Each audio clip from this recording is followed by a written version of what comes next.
Ya estamos en el piso con Nicolás del Caño. Ustedes lo conocen bien. Fue candidato a presidente, a diputado. Fue diputado y ahora es candidato nuevamente por provincia de Buenos Aires. Viene de hacer una muy buena paso el Frente de Izquierda, pero vamos a ver una presentación. A ver, ¿quién es Nicolás del Caño?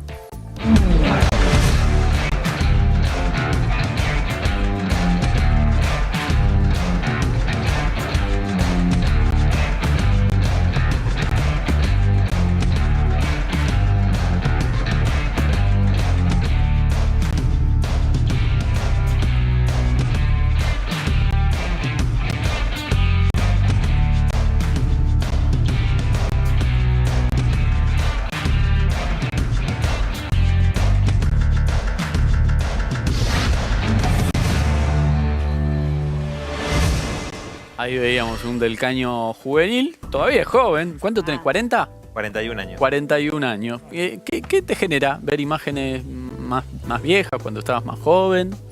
No, bueno, nada. Un recorrido, digamos, que hemos hecho largo, digamos.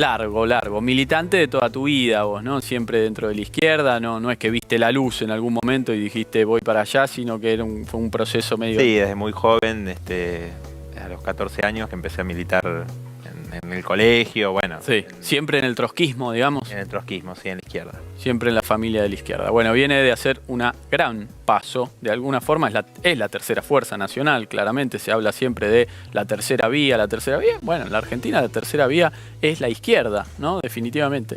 Sí, un poco el planteo nuestro fue ese, en el sentido de que hay dos coaliciones principales. Sí. Y también hay como fuerzas que son una especie de colectoras de las ideas políticas que expresan esas coaliciones mayoritarias, ¿no? Sí. Entonces, el Frente de Izquierda es una fuerza independiente de estas dos coaliciones y el planteo de tercera fuerza iba en ese sentido, ¿no? En una tercera alternativa, una tercera fuerza que hicimos un paso muy importante.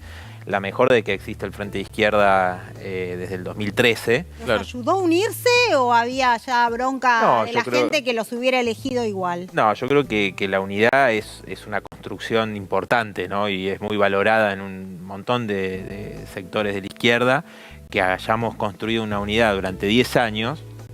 Mi partido, el PTS, Izquierda Socialista, el Partido Obrero y la suma de los compañeros y compañeras del MST en el 2019, creo que es muy valorado. Fíjate que hemos hecho elecciones muy destacadas como nuestro compañero Alejandro Vilca, Natalia Morales y Gastón Remy en Jujuy, con el 24% de los votos, quedando, si ahora se eligiera, digamos, se hiciera el don de cuáles son los diputados y diputadas que ingresan por Jujuy, estaría ingresando Alejandro Vilca, ¿no? En una elección enorme. También hicimos muy buenas elecciones en Chubut también. Chubut, 10% de los votos. Cerca de eso también estuvimos en Neuquén, en Santa Cruz. Bueno, después a nivel nacional, ¿no? En Salta, en Mendoza. ¿Por qué? ¿Cómo se explica puntualmente esas grandes elecciones? Un poco en el norte, un poco en la Patagonia. Digo, ¿cuál es el hilo? Mira, yo creo que lo que unifica, digo, es en Jujuy hay una situación particular, ¿no? De que nosotros nos venimos consolidando como una fuerza que ha expresado desde abajo, cuando llegamos a la legislatura, estar en cada una de las peleas que dan los trabajadores y las trabajadoras, ¿no? Y Alejandro Vilca lo explica muy bien, que la mayoría de los políticos son empresarios, ¿no? Es decir, tanto el radicalismo como del peronismo, que son socios, ¿no? El peronismo oficial de Jujuy con Gerardo Morales son socios, votan todos juntos en la legislatura y de hecho han impedido que Gastón Remy asuma en las rotaciones que nosotros hacemos ya hace más de un año, ¿no? Algo insólito, inédito, no pasó en ningún lugar en todos estos años que hemos conquistado bancas y hemos rotado, nunca se le impidió renunciar a alguien y asumir a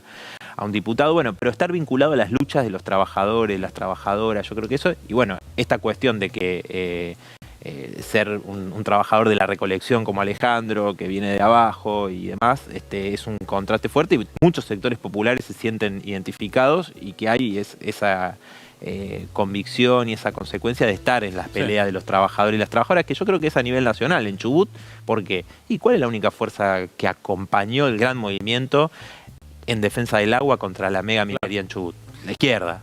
¿no? Es decir, lo mismo en Mendoza. Sí. Ahí se acoplaron a lucha. Claro, o nuestro compañero Raúl Godoy en Neuquén, que expresa una fuerza política que estuvo con los trabajadores y trabajadoras de la salud que tuvieron una lucha de 60 días. Ahora, ¿no? Nicolás, ¿puede pensarse una Argentina anticapitalista en un contexto en el que, por poner un ejemplo, digamos, el gobierno hace una medida de regulación de las telecomunicaciones, una medida mínima de regulación de las telecomunicaciones, y se lo tilda de un gobierno de izquierda o el extremo intervencionista?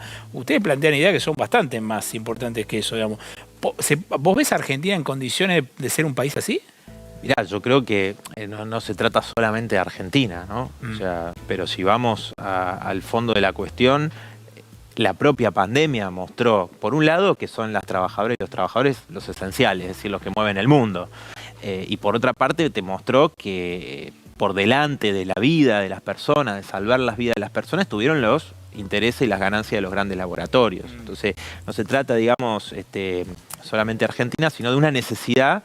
Y lo mismo sucede con la crisis enorme que hay ambiental, ¿no? O sea, el cambio climático, todo lo que tiene que ver con la destrucción del medio ambiente, también tiene que ver con un sistema al que no le importa, ¿no? Y donde hay lugares de no retorno ya con los daños que se han Pero causado. yo te preguntaba si vos ves a la gente con una pulsión así, digamos. Yo veo que hay mucha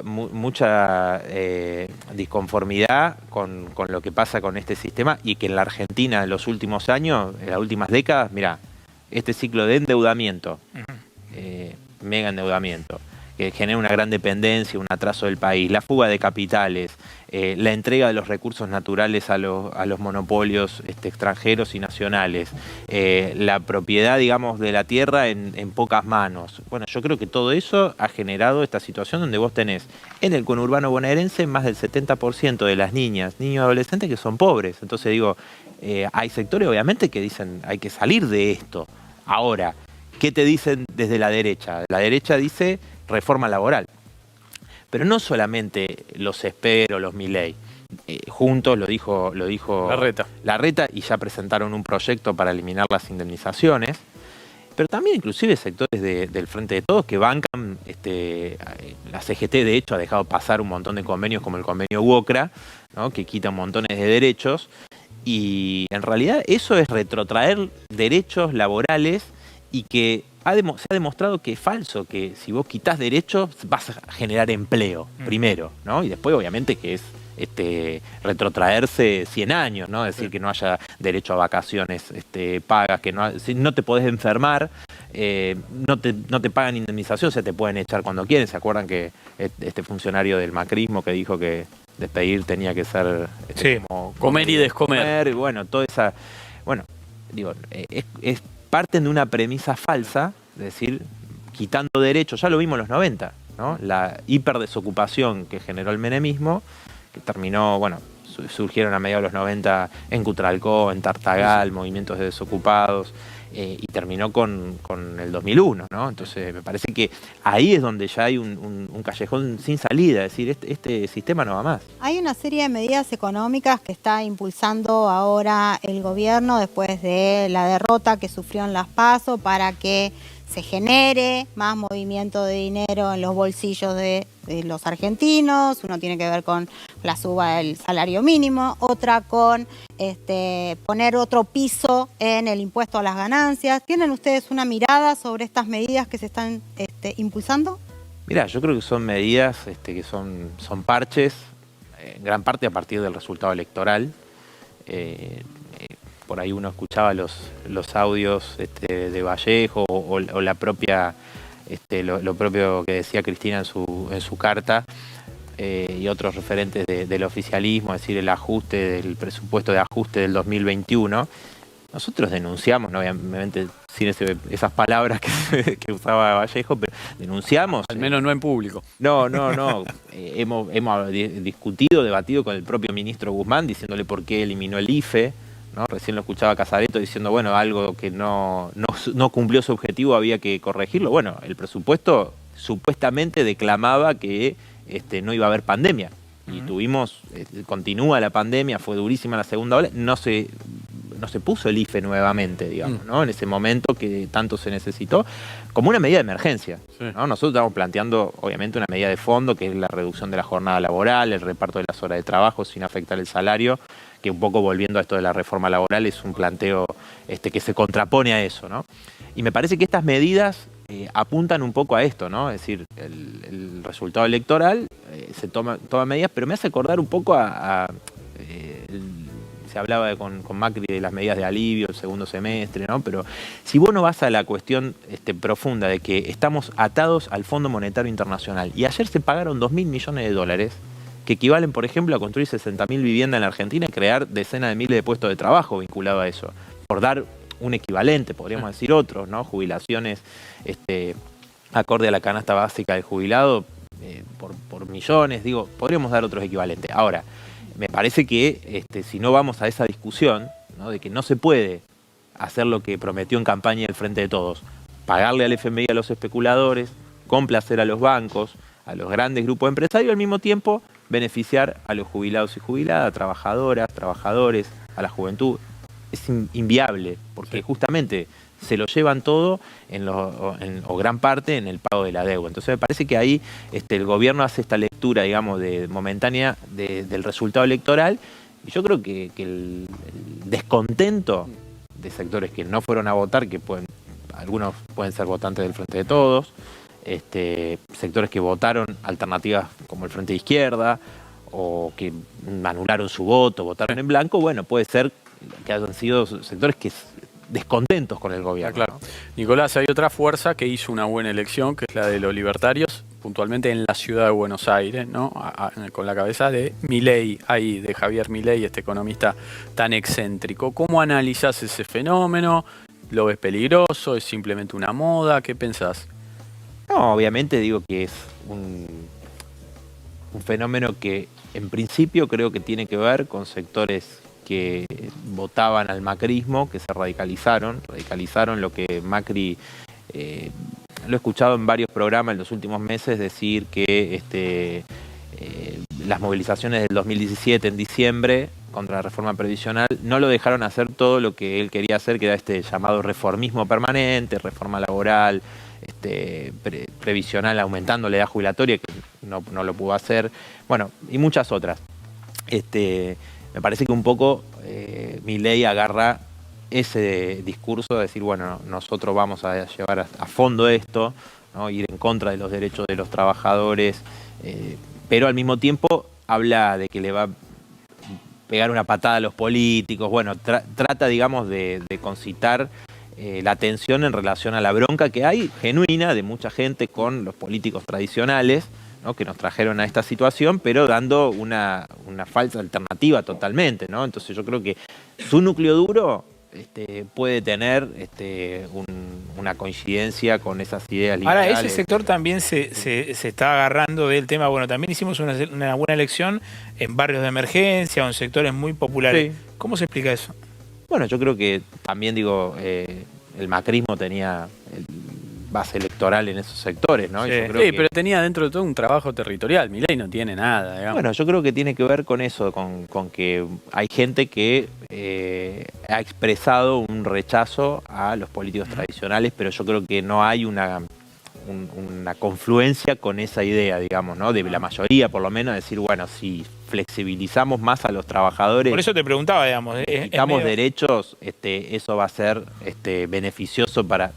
Lo cual es algo que no se sostiene, digamos, ¿no? De hecho, en muchas conversaciones con gente que tenía algún tipo de simpatía, lo hemos hablado con muchos compañeros demás, que rápidamente cuando se da un debate, una discusión, tengamos en cuenta eso, ¿no? Que en la campaña fue una campaña bastante vacía, la campaña de las PASO, ¿no? Yo creo que ahora se empiezan a expresar más claramente estos planteos, ¿no? Y que la gente empieza a prestar más atención a las discusiones más de fondo, ¿no? Hay un punto donde conectan en ese discurso anticasta política que tiene Javier Milei, porque ustedes tienen un discurso muy duro de lo que es el sistema político, los políticos tradicionales.